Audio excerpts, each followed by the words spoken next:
At first, this small car appears to be nothing more than a neglected toy, yet it hides intricate details waiting to be revealed. Carefully placed on the table, the disassembly process begins, one of the most critical stages of restoration. Using precise tools, the tiny screws holding the structure together are removed, allowing the wheels to come off, the doors to be detached, and the hood to be lifted, exposing the internal framework in full detail. This process is not just about taking the object apart, but about understanding how it was built and identifying the worn or damaged components that require special attention. Even the interior cabin, including the seats and fine details, is carefully dismantled, as reaching every corner is essential for a flawless final result. In this moment, the real journey begins, where the process shifts from simple disassembly to a careful study of each part before bringing it back to life.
Once the parts are fully disassembled, a stage begins that is just as important as the disassembly itself, the cleaning and restoration phase. Layers of dirt and old paint, which have weakened over time, cover the surface, so specialized solutions are used to strip away the paint without damaging the underlying metal or plastic. As the true surface is revealed, hidden imperfections start to appear, fine scratches, small dents, and worn-out sections that require careful repair. This is where restoration skill comes into play, as compressed parts are gently reshaped and cracks are treated using precise bonding techniques that restore the original form without compromising structural integrity. This stage is not just about appearance, but about rebuilding strength and durability in every piece, since even the smallest flaw can affect the final outcome. With every careful repair, these parts begin to regain their identity, as if shedding the effects of time and preparing for a new life.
The restoration process continues with even greater precision, shifting focus to the details that define the car's final appearance. The body is carefully repaired, with dents and distortions corrected to restore its original shape and balance as it was first designed. The windows also receive special attention, being cleaned or replaced to bring back their clarity and shine. At this stage, the work goes beyond simply fixing damage. It's about realigning every component to function in harmony with the rest. It's a process that requires patience and accuracy, as the smallest details make the biggest difference, and with each subtle adjustment, the car moves closer to regaining its perfect form.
At this stage, the focus shifts to the car's cover, which has accumulated layers of dirt and impurities over time. The cleaning begins carefully, using specialized solutions designed to dissolve these residues without damaging the original surface, gradually revealing details that were once hidden beneath neglect. This step is not just about cleaning, but a crucial preparation for what comes next, as a clean surface ensures a precise and high-quality refinishing process. With each pass, the cover regains a bit of its shine, as if its original character is slowly coming back to life.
Once all the parts are clean and properly prepared, one of the most impactful stages of the restoration begins. Repainting. Layers of paint are carefully applied to the doors, the roof, and the entire body, using techniques that ensure a smooth and even finish.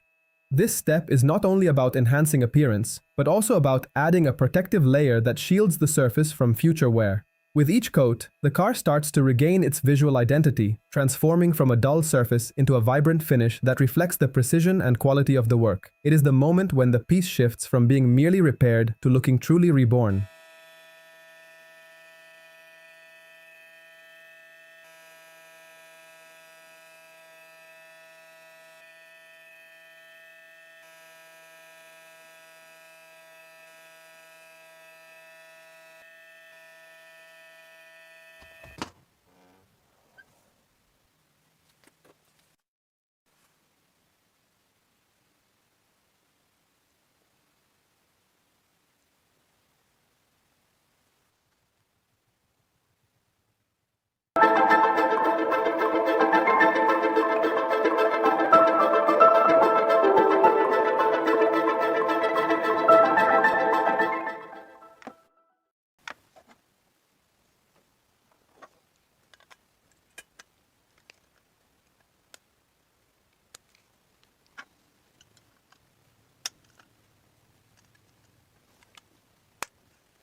In this final stage, the carefully restored parts begin to return to their places as the car is reassembled piece by piece with precision and harmony. The wheels are mounted, the doors are fitted back, and the roof and interior are reattached, gradually bringing the full picture together. Each component returns not just to complete the structure, but to reflect the journey of care and fine detail that brought this piece back to life. As the assembly is completed, the final result is revealed, a car that looks as if it was never neglected, but instead freshly renewed. This moment captures the true value of patience and precision, where craftsmanship turns into a tangible and satisfying outcome. And if you enjoyed this incredible transformation, don't forget to subscribe to the channel and leave a like to support more content like this.